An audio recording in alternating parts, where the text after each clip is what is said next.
നമസ്കാരം, ഞാൻ ADGP Sreejith, Sabarimala chief police കോർഡിനേറ്ററാണ്.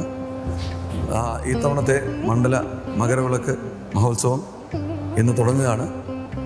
3500ഓളം police ഉദ്യോഗസ്ഥർ പോലീസ് സേനയുടെ ഭാഗമായിട്ട് നിലയ്ക്കലും പമ്പയും സന്നിധാനത്തുമായിട്ട് ജാഗരൂകരായി സേവന കർത്തവ്യനിരതരായിട്ട് പ്രവൃത്തിയിലുണ്ട്. എല്ലാ തരത്തിലുള്ള തയ്യാറെടുപ്പുകളും പൂർത്തിയായി കഴിഞ്ഞു.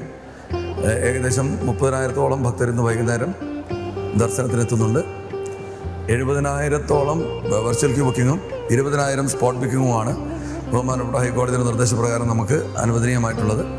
വെർച്വൽ ക്യൂ ബുക്കിങ്ങോടുകൂടി തന്നെ മാത്രമേ ഇവിടെ ദർശനത്തിന് വരാവൂ എന്ന് എല്ലാ ഭക്തജനങ്ങളടുത്തും ഉള്ള അഭ്യർത്ഥനയാണ്. എന്തെങ്കിലും കാരണവശാൽ വരുന്നവരുടെ കൂടെയുള്ള ആൾക്കാർക്ക് കിട്ടാതെ വരുന്നവർക്ക് ആണ് സ്പോട്ട് ബുക്കിംഗ് അറേഞ്ച് ചെയ്തിട്ടുള്ളത്.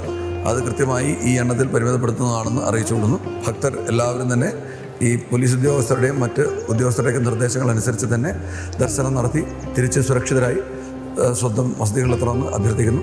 നന്ദി, നമസ്കാരം. സ്വാമിയെ ശരണമയ്യപ്പ.